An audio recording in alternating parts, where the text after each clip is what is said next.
एक विजया एकादशी की कथा। राधे राधे।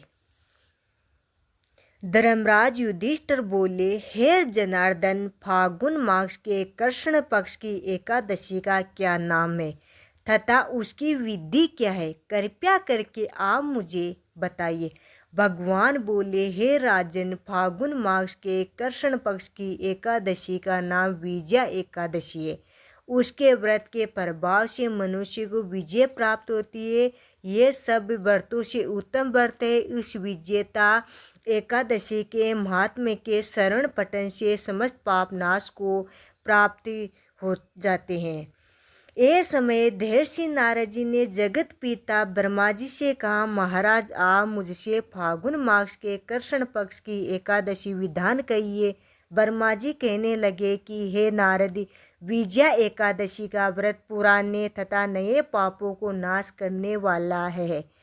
इस विजया एकादशी की विधि मैंने आज तक किसी से भी नहीं कही। ये समस्त मनुष्य को विजय प्रदान करती है।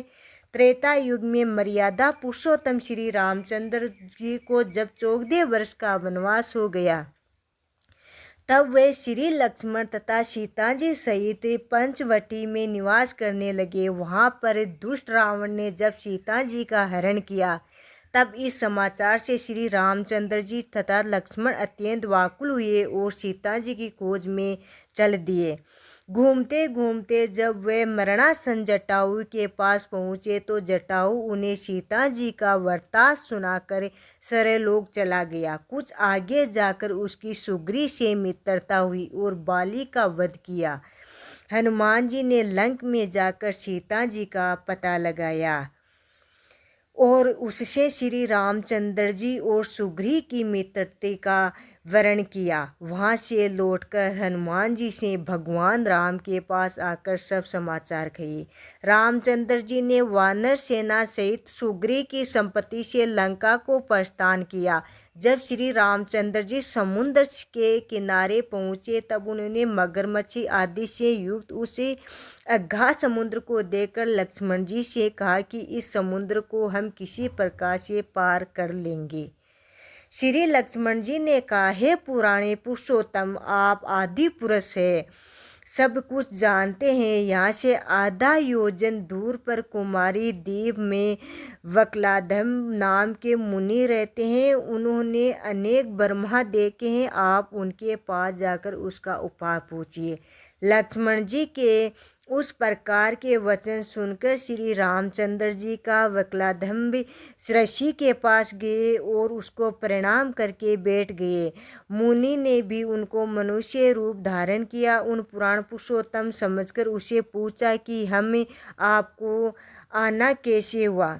रामचंद्र जी कहने लगे कि ऋषेश में अपनी सेना सहित यहाँ आया हूँ और राक्षसों को जीतने के लिए लंका जा रहा हूँ। आप कृपया करके समुद्र पार कराने का कोई उपाय बताइए। मैं इसी कारण आपके पास आया हूँ। वक्लाम्ब ऋषि बोले कि हे राम, फागुन मास के कृष्ण पक्ष की एकादशी का उत्तम व्रत करने से निश्चय ही आपकी विजय होगी, साथ ही आप समुद्र भी अवश्य पार कर लेंगे। इसी व्रत की विधि यह है कि दशमी के दिन स्वर्ण, चांदी, तांबा या मिट्टी का एक घड़ा बनाइए। उस घड़े को जल से भरकर तथा 5 पल्लव रख वेदिका पर स्थापित करें। उस घड़े के नीचे सतजना और उस पर श्री नारायण भगवान की स्वर्ण की मूर्ति स्थापित करें। एकादशी के दिन स्नान आदि से निवृत्त होकर धूप, दीप, नैवेद्य, नारियल आदि से भगवान की पूजा करें। घड़े के सामने बैठकर दिन व्यतीत करें और रात्रि को भी इसी प्रकार बैठकर रह जाइएगा। द्वादशी के दिन नृत्य नियम से निवृत्तन होकर उस घड़े को ब्राह्मण को दे दीजिए। हे राम, यदि तुम भी इस व्रत को सेनापतियों सहित करोगे तो तुम्हारी विजय अवश्य होगी। श्री रामचंद्र जी ने ऋषि के कथा अनुसार इस व्रत को पूरा किया और उसके प्रभाव से दैत्यों पर विजय पाई। अतः हे राजन, जो कोई मनुष्य विधिपूर्वक इस व्रत को करेगा, दोनों लोकों में उसकी अवश्य जीत होगी। श्री ब्रह्मा जी ने नारद जी से कहा था कि हे पुत्र, जो कोई इस व्रत के महात्म को पढ़ाता है या सुनाता है उसको वाजपेयी पर का फल जरूर मिलिए। राधे राधे।